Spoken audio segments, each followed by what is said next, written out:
Men of Thebes, always the first in honor, what horrors you will hear, what you will see, what a heavy weight of sorrow you will shoulder. If you are true to your birth, if you still have some feeling for the royal house of Thebes, I tell you neither the waters of the Danube nor the Nile can wash this palace clean. Such things it hides, it soon will bring to light. Terrible things, and none done blindly now, all done with a will. The pains we inflict upon ourselves hurt most of all. God knows we have pains enough already. What can you add to them? The queen is dead. Poor lady, how? By her own hand, but you are spared the worst. You never had to watch. I saw it all, and with all the memory that's in me, you will learn what that poor woman suffered.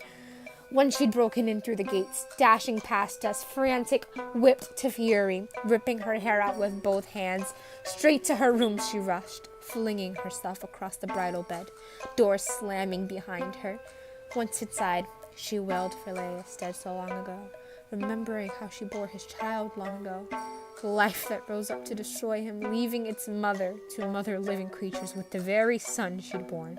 Oh, how she wept, mourning the marriage bed, where she let loose that double brood, monsters, husband by her husband, children by her child. And then, but how she died is more than I can say. Suddenly, Oedipus burst in, screaming.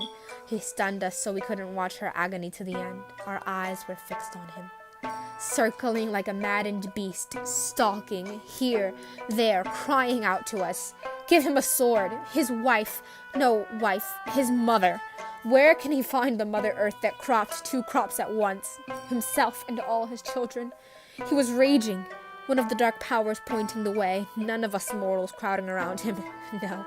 With a great shattering cry, something leading him on, he hurled at the twin doors, and bending the bolts back out of their sockets, crashed through the chamber. And there we saw the woman hanging by the neck, cradled high in a woven noose, spinning, swinging back and forth. And when he saw her, giving a low, wrenching sob that broke our hearts, slipping the halter from her throat, he eased her down in a slow embrace. He laid her down, poor thing. Then, what came next? What horrors we beheld! He rips off her brooches, the long gold pins, holding her robes and lifting them high, looking straight up into the points. He digs them down into the sockets of his eyes, crying, You'll see no more the pain I suffered, all the pain I caused. Too long you looked on the ones you should have never seen, blind to the ones you longed to see, to know, blind from this hour on, blind in the darkness, blind. His voice like a dirge, rising over and over, raising the pins, taking them down his eyes, and at each stroke, blood spurts from the roots, splashing his beard, a swirl of it, nerves and clots, black hail of blood pulsing, gushing down. These are the griefs that burst upon them both, coupling man and woman. The joy they had so lately, the fortune of their old ancestral house, was deep joy indeed.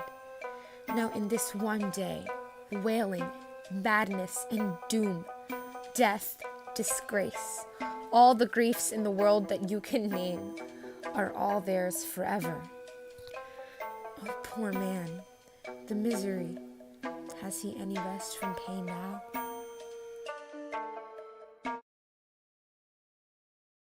Hey YouTube, it's me, Francis Productions. Came out with you with something a little different today. Hope you enjoyed. Like, subscribe for new content, and give me an A.